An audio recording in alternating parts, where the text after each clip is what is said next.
My work for probably the last 25 years has been about the place in nature where humans and environment interact. An artist like me can critique that history of landscape and how humans interact with it, and maybe you can simultaneously embrace it.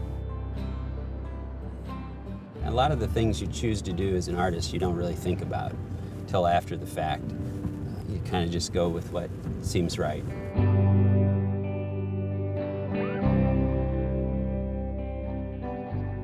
The thing that people can immediately see in my work is that it's highly representational. It asks the viewer to think about what their relationship to these places in nature is.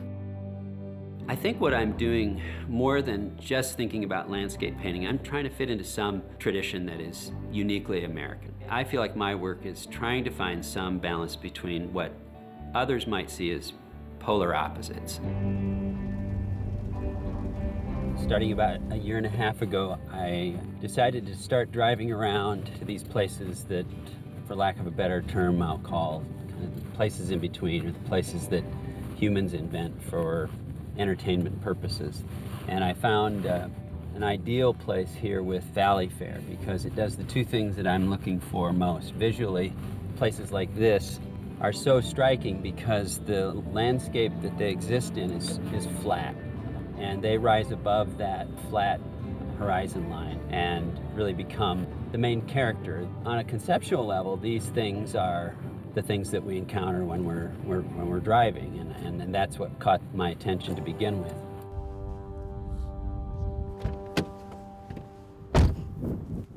I go out fairly often to sites and shoot photographs. I'll often just take my iPhone, I'll pull up, I'll jump out of the car, and I'll take a couple of photographs, and I'll move, and I'll take a couple more. And I'm not very good at asking permission from people who might be concerned about the imagery, but in a way, there's something about that that's enjoyable.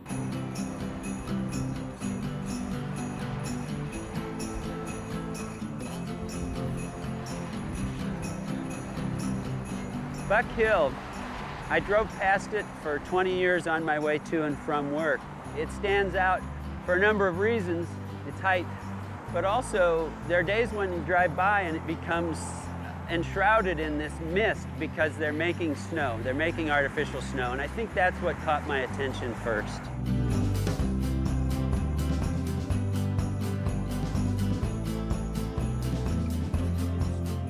This most recent show that I had over at Groveland Gallery had 10 paintings in it. Of the 10, I think there were 2 that were drive-in movies, a couple that were amusement parks, and then there was a ballpark that was kind of an iconic ballpark from my hometown in Omaha, and then Buck Hill Ski Resort.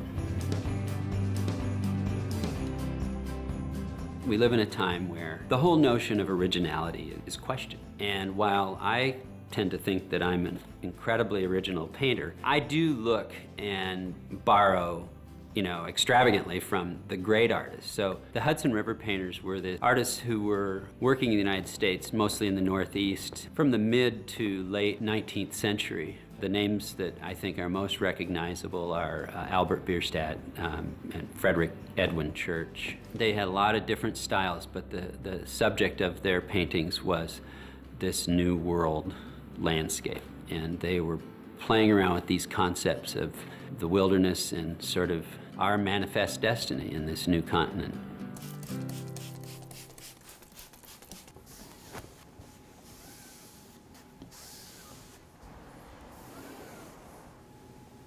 Today I started the background painting for the sky in this landscape that I'll be working on.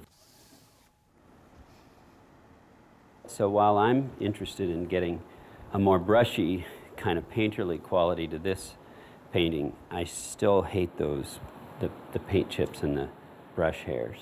I suppose it adds authenticity, but I don't like it. I always lament the fact that I'm not more of a process artist, an artist who sort of sees the act of painting as this investigation or discovery. I have to have a pretty good idea of what I want the painting to look like.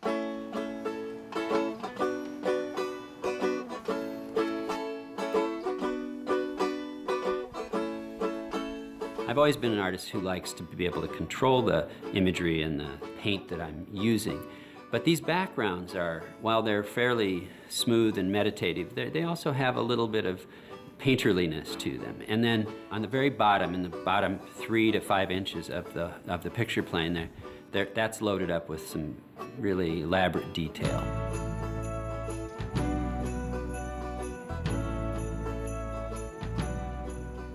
My work is pretty traditional looking, and I do embrace a lot of the ideas of just traditional representational landscape art. But I do think the era that we're living in, this era that, for lack of a better term, might be called postmodern. And I do like to think that there is a conceptual basis for my work. Whether it's postmodern or not, I don't know.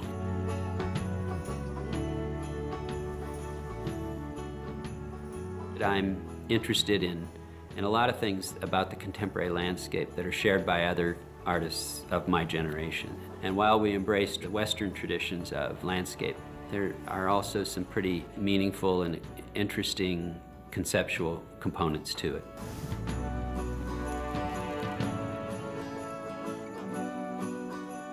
The reason many of those Hudson River painters painted was this notion of seeking the sublime. Someone like Church or Bierstadt or some of those artists who went and got right up next to Niagara Falls or some natural wonder, it reminds us of the sublime.